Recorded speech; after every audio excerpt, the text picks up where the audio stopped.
हूं, शाश्वत, अविनाशी, त्रिकालदर्शी। रावण के अत्याचार से तीनों लोकों में त्राही त्राही मच जाती है। ऋषि, महर्षियों और निर्दोष प्राणियों के संकट को लेकर देवताओं की चिंता बढ़ती जाती है। विष्णु महेश के साथ नारद, वरुण, इंद्र और वायु सभी देवता प्रजापति ब्रह्मा के पास आते हैं। रक्षा करे चतुरानन, रक्षा करे परमपिता। आंखें खोलिए ब्रह्मदेव, आंखें खोलिए। आप मौन क्यों हैं ब्रह्मदेव? क्या त्रिभुवन की कोई चिंता नहीं है आपको? क्या रावण के हाथों सृष्टि का अंत हो जाएगा? लंकापति रावण के अत्याचार से तीनों लोक संकट में हैं। देवता और ऋषि महर्षि त्राही त्राही कर रहे हैं। हाँ परमपिता, यदि समय रहते कोई निर्णय नहीं लिया गया तो इंद्रलोक पर तो रावण का अधिकार होगा ही। देवलोक का अस्तित्व भी संकट में पड़ जाएगा। लगता है कि परमपिता समाधि की स्थिति में है। हमें विनती करनी चाहिए।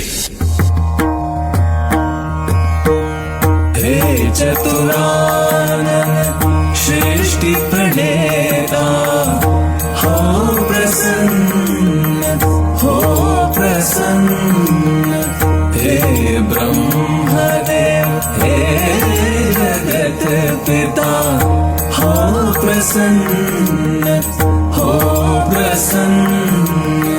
विपदान पड़ी संकट में है सारा संसार। धर्म का नाश हुआ, अधर्म का हर ओर है राज। हे कमलासन, हे चतुरानन, हो प्रसन्न, हो प्रसन्न। हे ब्रह्मदेव, हे जगत पिता, हो प्रसन्न, हो प्रसन्न, हो प्रसन्न, हो प्रसन्न। सृष्टिकर्ता ब्रह्मा की जय। श्री हरि, महादेव, आप लोग यहाँ। त्रिभुवन संकट में है चतुरानन। यदि रक्षवंशियों को रोका नहीं गया तो तीनों लोकों में अधर्म का राज हो जाएगा ब्रह्मदेव। हाँ चतुरानन, ये घोर संकट की घड़ी है। ऐसे में आप ही कोई उपाय कर सकते हैं। हमें आपके आदेश की प्रतीक्षा है। शीघ्र निर्णय लें परमपिता। और उधर पृथ्वी पर अयोध्या नरेश महाराज दशरथ अपनी ही चिंता में घुले जा रहे थे। वो वृद्ध हो रहे थे और अयोध्या नगरी उत्तराधिकारी चाहती थी। सावधान! परम प्रतापी, सूर्यवंशी, रघुकुल नायक, राजाधिराज महाराज दशरथ दरबार में पधार रहे हैं। अयोध्या नरेश महाराज दशरथ की जय! अयोध्या नरेश महाराज दशरथ की जय! शांत, शांत। आप सभी लोग शांत हो जाएं। हमने ये सभा अयोध्या वासियों की कुशलता जानने के लिए बुलाई थी, किंतु किन्हीं कारणों से हम आज की ये सभा नहीं कर पाएंगे। हमें क्षमा करें। महामंत्री सुमंत, ये क्या हो गया महाराज को? ऐसे सभा से उठकर क्यों चले गए? मुझे भी आश्चर्य हो रहा है। महाराज ने पहले ऐसा कभी नहीं किया। हाँ, महाराज कई दिनों से चिंतित भी लग रहे थे। उनको ऐसा चिंतित मैंने पहली बार देखा है। किंतु अचानक वो गए कहाँ? अवश्य गुरु वशिष्ठ के पास गए होंगे। सुमंत ने सही कहा। महाराज दशरथ गहन चिंता में डूबे हुए सीधे गुरु वशिष्ठ के पास पहुंचे। पर महाराज दशरथ क्या सोच रहे थे? क्या उन्हें उनके साथ ही रघुकुल का दीपक बुझ जाने का भय नहीं था?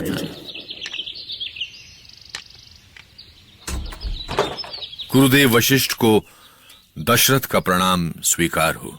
क्या बात है महाराज, आप बहुत चिंतित लग रहे हैं। अब आपसे क्या छिपा है गुरुदेव, आप तो सब कुछ जानते हैं। जानता हूं महाराज, आपकी चिंता अयोध्या के उत्तराधिकार की चिंता है, अयोध्या के भविष्य की चिंता है, अयोध्या वासियों की चिंता है। किंतु गुरुदेव। महाराज, मैं ग्रह नक्षत्रों की गति देख रहा हूं और काल के गर्भ में छिपा हुआ अयोध्या का भविष्य भी देख रहा हूं।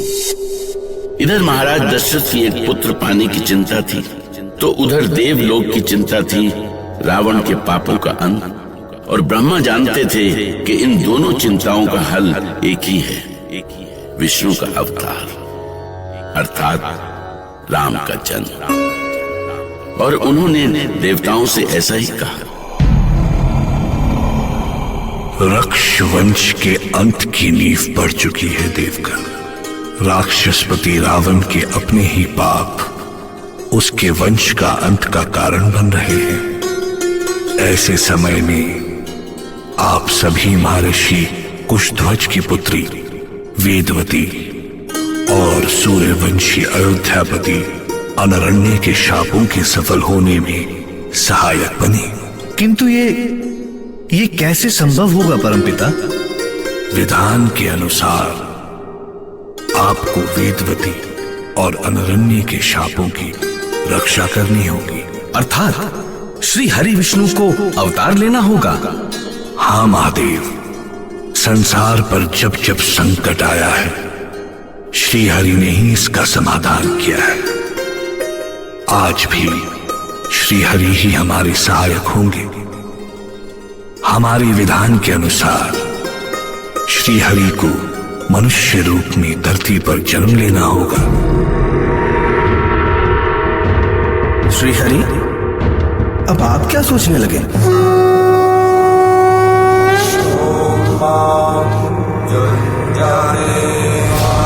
सोचना क्या है, विधि के विधान को कौन मिटा सकता है। परमपिता ने मुझे धरती पर अवतार लेने को कहा है, तो मैं विष्णु सृष्टि को राक्षसों, असुरों और दैत्यों से मुक्त करते हुए रावण के पापों का अंत करने का वचन देता हूं। श्री हरि विष्णु की जय। शांत, आप सभी शांत हो जाएं। परंतु परमपिता, आपने तो ये बताया ही नहीं कि धरती पर हमारा पिता कौन होगा और कौन होगी हमारी माता। श्री हरि, इस प्रश्न का उत्तर तो आप ही के पास है। स्मरण कीजिए, अनरण्य ने रावण को क्या श्राप दिया था। मेरे ही कुल में पैदा हुआ एक रघुवंशी तेरे राक्षस वंश का सदा सदा के लिए नाश कर देगा।